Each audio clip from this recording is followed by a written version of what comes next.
Southern Arizona Urban Survival Fest is this weekend, and they are pulling out all the stops. Gwen Corner and Courtney Sloniker join us today from World Care to talk about Southern Arizona Survival Fest. Good morning, ladies. Thank you for joining us. Thanks for having us. Can you kind of give us a little overview of what this fest is all about? Sure. So basically, we kind of know that there's not too many disasters in Tucson, or in Arizona in general. We're really thankful for that. But we do have floods and power outages in this area.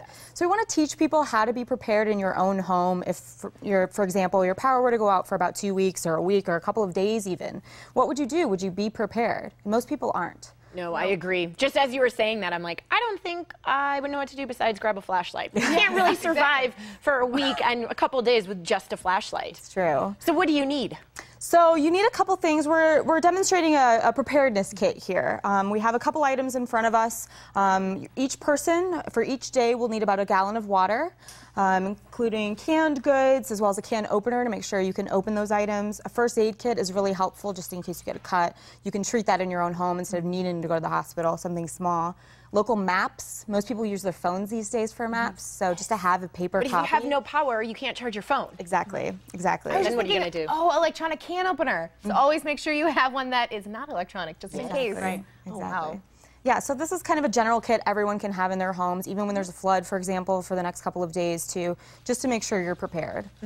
So would you suggest that someone has this, I see a backpack up here, everything packed in here so you know this is our survival bag in case anything, there was a flood, there was a power outage, anything, we just grab it? Yeah, it should all be in one location. That way you can just grab it if you're at home or even have one in your car as well if you do get stuck in a flood or something like that. In your car, oh, that's so good. I always think to bring a blanket, but a whole kit is fantastic. So let's get back to the fest coming up, because it's more than just Survival Fest. I mean, there's music, there's food, there's a big battle going down. Tell us about that. So they're going to be, the food truck rally is going to have 7 food trucks there. We're also going to have free concerts. We're going to have 3 local bands. The Borderline Sound, Adara Ray and the Homewreckers, and Jillian Bessett are going to be playing, as well as the big Iron Chef battle. So we're calling it Dine Out with Lights Out. Basically, they're only using non-perishable goods and a camping stove to cook it. It's going to be a little bit difficult. And the chefs are? We have Ryan Clark, we have John Hahn, and Tyler Fenton. Those are some big-time chefs. Yes. Are they excited to go up against each other? I think they're ready for some competition. Are they all gunning for Ryan Clark? I mean, They are. I mean, he's a 3-time Iron Chef champion. It's true. John Hahn has some choice words for Ryan Clark, I think. Sure he does. Oh, and people can catch this all going down, right? I mean, that's going to be for people to actually go and view. Exactly, and that's from 10 to 3s the whole day. We're also going to have vendors and first responders there too, kind of showing their stuff. They're going to have their big Tonker toys there, mobile command centers. It's going to be really cool. So you can actually see how they can respond to the public in times of need, which is great. But yeah, the actual cooking starts around 11:30. The bands will run from about 11 to 3, so all day. All day. And what kind of organizations are going to be there for this fest? There's going to be a different array of organizations. We have solar companies coming, we have water harvesting companies coming, a lot of preparedness companies, we have med packs coming, that prepare survival kits.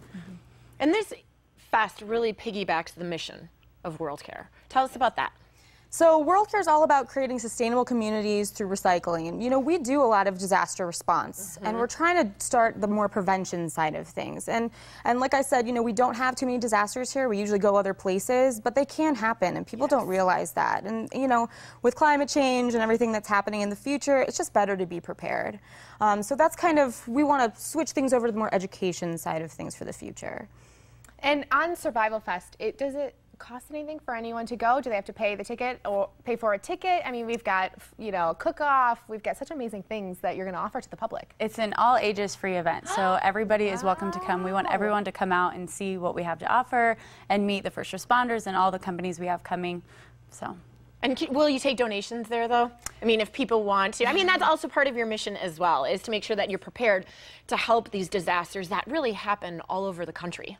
We are trying to raise about $20,000 just for the education programs for the future as well. But we are doing this thing called Bucks in a Barrel, where we're going to be doing a raffle. So it's $1 for a ticket or 6 tickets for $5, and you'll see a couple stations around Keno Stadium, which is where it's located. Okay. And you can purchase them there. I'm a sucker for a good raffle. I think everybody is, right? It's like, oh, I'm gonna win. I know it. It's my lucky ticket. And I never win. Neither do I. Well, thank you, ladies, so much for joining us, telling us about Survival Fest and World Care, their mission, and hopefully we'll see you at Survival Fest. Yeah, thank you so ladies. much. The Southern Arizona Urban Survival Fest will take place this Saturday, September 20th, starting at 10 a.m. at the Keno Veterans Memorial Stadium. For more information, you can call 514